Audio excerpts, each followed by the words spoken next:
It's December 1893, and all of England is in a riot. Somebody important has been murdered. A beloved public figure thrown off a cliff to an early death. Men go to work with black bands on their sleeves.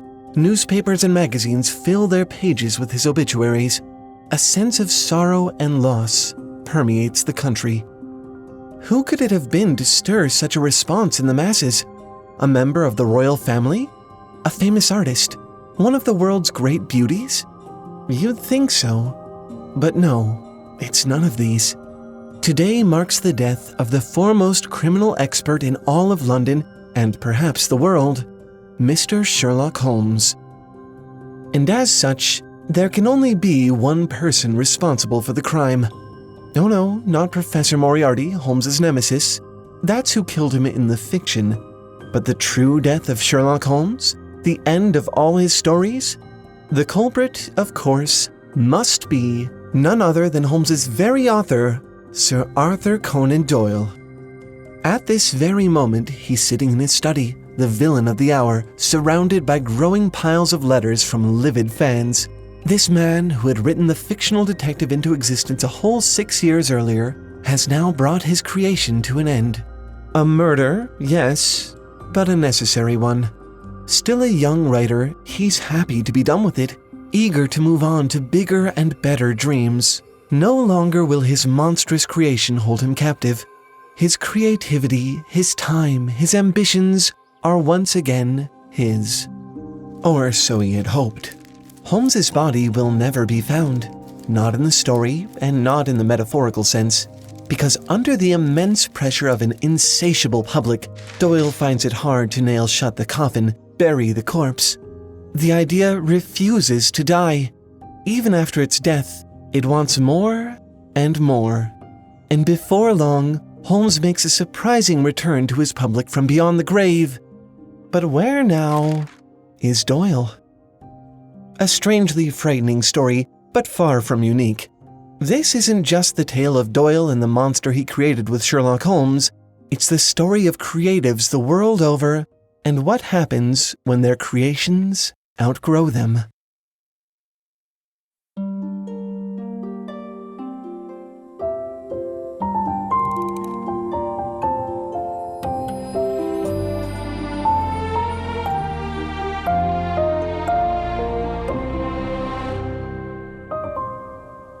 Before I go on, I just want to let you know that there's a small team of humans helping me make this show.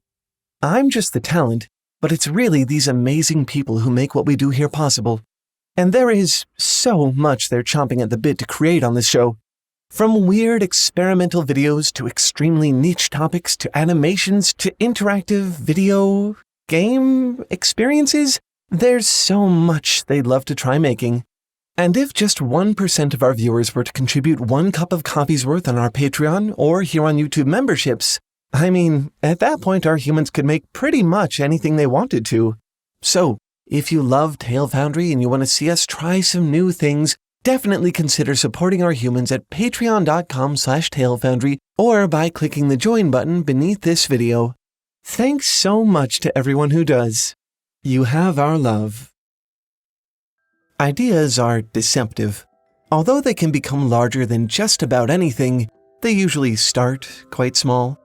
Such was the case for Doyle and Holmes. Returning from ophthalmology school in Vienna, Dr. Conan Doyle suddenly found himself with a lot of unexpected time on his hands. He had taken some rooms at Wimpole Street in London, planning to open his own ophthalmology practice. Unfortunately, the business was a flop and hardly anybody ever came through. Every day, he'd show up at his office and sit for 3 or 4 hours, twiddling his thumbs and waiting for patients who never turned up. And during these hours, he began to write the first of a series of short stories about a remarkable detective named Sherlock Holmes. Not expecting much to come of it, he offered these stories to the Strand magazine, and what happened next exceeded his wildest dreams. Sherlock Holmes was a phenomenal hit. Out of humble beginnings, Doyle's writing career rapidly rose to professional success. Holmes was the Strand's star, their golden goose, and soon, Doyle gave up medicine altogether to devote himself fully to his boyhood dream of professional writing. A Scandal in Bohemia, The Red-Headed League, The Adventure of the Speckled Band. Story after story was received with glowing enthusiasm, and audiences never seemed to tire of seeing their detective take the stage again and again to the sound of their unending applause. In 1893, 2 years after Doyle started scribbling in his empty office at Wimpole Street, he accepted a £1,000 commission from the Strand for 12 more Sherlock Holmes stories, an equivalent of $200,000 today.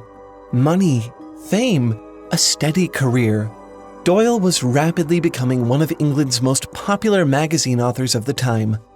Yet, behind the scenes, cracks were starting to appear. In November 1891, 4 months after the publication of the first Sherlock Holmes short story, Doyle wrote in a letter to his mother, "I think of slaying Holmes and winding him up for good and all." Doyle's mother wrote back frantically, "You won't, you can't, you mustn't." The thing was, even back then, Doyle didn't particularly want to write Sherlock Holmes anymore. And it was as simple as that. By the time he published his 26th Sherlock Holmes story, Doyle was 34 years old, and he had longed to turn his attention to different dreams. He didn't dislike Holmes per se. The detective had given him his career after all, and it amused him to invent new conundrums for Holmes to plunge into. Yet, after 2 novels and 24 short stories, the cycle had become irksome to him. As his publishers pushed for more, Doyle raised his prices for Sherlock Holmes stories to ridiculous sums, intending to deflect their demands. Yet, to his surprise, they were willing to pay whatever he asked for, quickly making him one of the best-paid authors of his generation. Maybe it's a little hard to sympathize with someone that successful. I imagine one could hardly complain, but it must be a strange kind of happiness nonetheless. To be surrounded by the apparent fulfillment of your dreams, yet to be unsatisfied. Though they had never enjoyed a fraction of the reception of his Sherlock Holmes stories, Doyle's heart really belonged to his historical fiction. The White Company, Micah Clarke, the exploits of Brigadier Gerard, little-known, little-paid works that he felt gave voice to his true personal thoughts in a way that Sherlock Holmes never did. Perhaps he undervalued his own detective fiction. Perhaps he didn't see the spark of genius that all the rest of the world could see. But the truth was that Sherlock Holmes, as lucrative as he was not meaningful work to him. In his eyes, Holmes was, quote, "a monstrous growth, come out of what was really a comparably small seed." And as Holmes grew, Doyle finally decided that it was time to cut the monstrous growth from the root before it trapped him in a corner. While in Switzerland to give a lecture in 1893, Doyle was taking a walk through the countryside when he came to the edge of a waterfall. Looking down, he arrived at an idea that his publishers and his mother really wouldn't like. "I thought if a man wanted to meet a gaudy kind of death, that was a fine romantic place for the purpose." And in December of that year, he published The Adventure of the Final Problem, in which Sherlock Holmes plunged to his death in a blaze of drama and heroism, disappearing over the edge of the Reichenbach Falls with the criminal mastermind, Professor Moriarty. After 6 long years, he was finally free. Doyle had prepared for some kind of backlash. What he didn't expect, however, was the sheer enormity of the public outcry. 20,000 readers canceled their subscriptions to the Strand. Devastated fans wore mourning bands on their hats and sleeves. One woman even attacked the author in the street with her handbag. "I got letters from all over the world reproaching me on the subject," he said in an interview.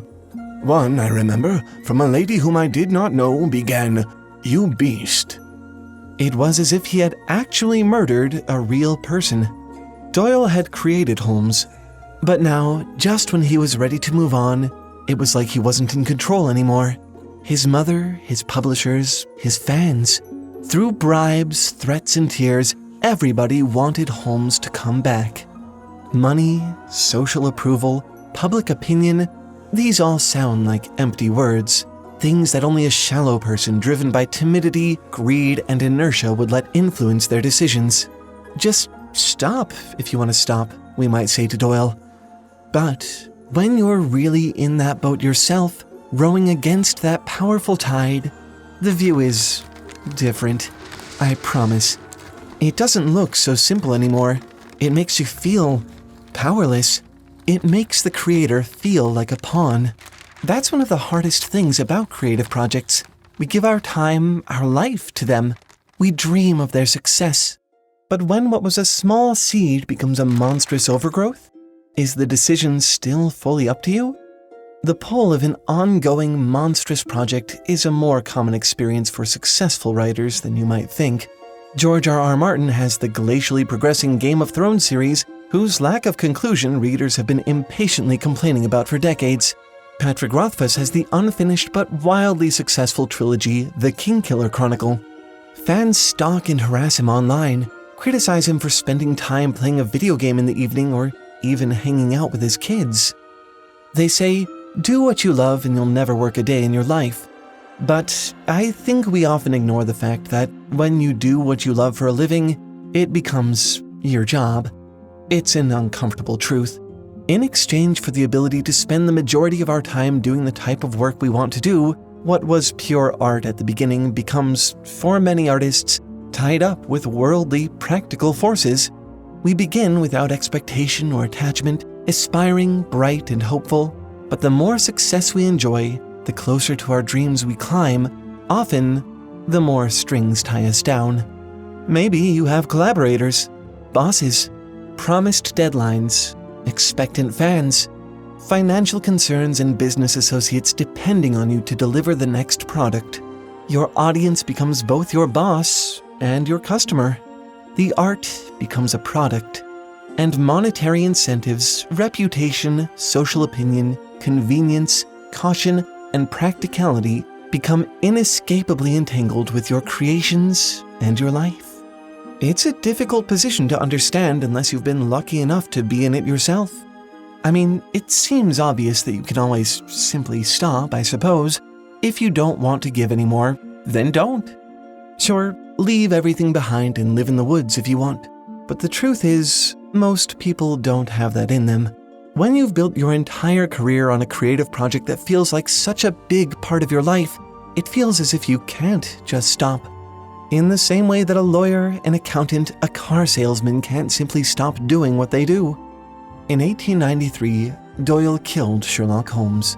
But in 1901, he partially relented to the pressure, writing about Holmes again in the novel The Hound of the Baskervilles, set before his death at the Reichenbach. In 1903, the author officially caved into a joyous chorus of 1,000 angels, canonically brought the detective back to life for his third full collection of short stories. The very next year, however, he announced his resolve that he would really be putting Holmes away, for good this time. "Sherlock Holmes's retirement will be final," he said in an interview that year. "He will not again emerge." Yet, in 1917, Holmes once again appeared in the first of another 7-story collection titled His Last Bow. Just as the final problem had not been Holmes's final problem, his last bow was, predictably, far from Holmes's last bow. Again and again, Doyle found himself bringing the detective back for one bow after another, after another, after another. In the end, Doyle had written 4 novels and 58 short stories about Sherlock Holmes over a span of only 40 years. London, The Daily Mail, 1st July, 1930. Sir Arthur Conan Doyle, creator of Sherlock Holmes, who recently celebrated his 71st birthday, has been ill and does not feel equal to any prolonged effort in his literary work. But he is able to do short spells of work. "Sherlock Holmes again, perhaps?" the interviewer asks. Sir Arthur looked severe. "No, I have done with him," he says. "To tell the truth, I am rather tired of hearing myself described as the author of Sherlock Holmes."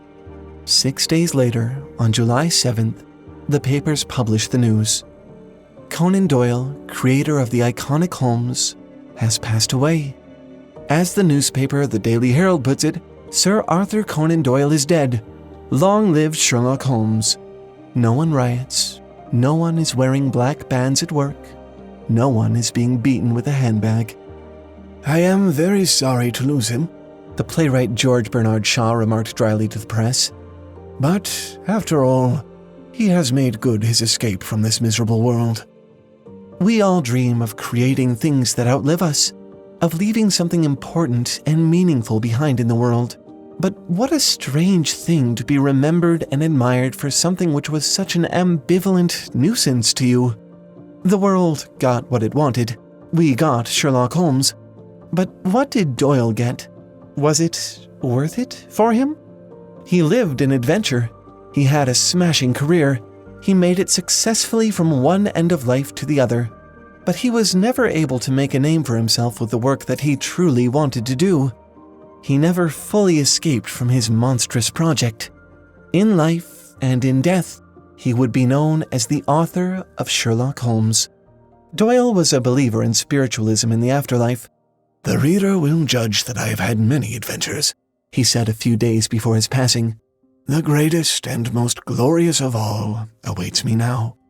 But I wonder, if Doyle was able to do this life all over again, would he make the same choices? I love Sherlock Holmes. I'm grateful that he exists. But if I were young Doyle's friend in his second shot at life, I hope I'd get the opportunity to say to him, "It may feel like you don't have a choice, but you do. You can turn the course of your life around. You can fight the current. You can run into the woods if you have to. It's a tough choice to make. I don't know if I'd be strong enough to follow my own advice on this subject. But nevertheless, although we too often have to be standing at the end of the road to see it, our time here is more precious than anything any overgrown project can give us, and the idea of wasting ourselves on a pursuit that isn't meaningful to us is a heavier price than anything we can stand to lose, should we let it go. If you have a monstrous project in your life, in whatever capacity, I would say, don't despair, and don't give up. As long as you're alive, you have time. And as long as you have time, you have some power. The power of choice as to when a project takes its final bow, which lies, really, with you, the creator. One interesting way a project can become monstrous is just pure scale. It can be such a big idea, so complex and difficult to execute on, that you lose yourself in it for years. This is what happens to a lot of world builders. They get so lost in creating a world that they never really have a chance to tell that world's story. I've been there myself, plenty of times. It can be pretty difficult to navigate. Fortunately, I do know something that can help. I recently found a 12-part video series called Creating Unique and Powerful Worlds, taught by many-time author and professor of fiction, Lincoln Michel. He walks you through how to begin your new world, what the ripple effects of that starting idea will be like across your world, how to create characters to experience the world you've made, and then finally, how to put all of these things together. The prospect of making an entire world can be really paralyzing, but it doesn't have to be. This course will absolutely help you bring the size of the task down to something you can really understand and manage. I can say from experience that it is so liberating just to have a roadmap for a project like this. And thanks to our sponsor Skillshare, you can actually watch the whole thing for free. I personally would sign up for this class alone, but you'll also get access to thousands of other classes as well. Experts from pretty much every discipline have gathered there to share their knowledge and experience. There are classes on creative writing, illustration, fine art, animation, graphic design, film and video, pretty much anything you can imagine. You can even join in on live classes, connecting with other creators and teachers while you learn. After talking to them about it, it seems like the people over at Skillshare could see why we're so excited about this writing class, so they've decided to give you the opportunity to experience it and any other Skillshare class that catches your interest for free. This month, the first 1,000 Tale Foundry fans who join the Skillshare community will get not just the usual 15-day trial for free, but a full 30-day trial. An entire month of free learning and expert guidance on all the creative things you've ever wanted to do. Click the link in the description or the link right at the end of this video to get started. And I would definitely hurry, because those slots are going to fill up fast. Once you've finished watching this class, Creating Unique and Powerful Worlds, please come back to tell us the impact it's had on you as a storyteller. I cannot wait to hear the success stories. As always, thanks for watching and keep making stuff up. But also within reason, okay? I'll see you next week. Bye!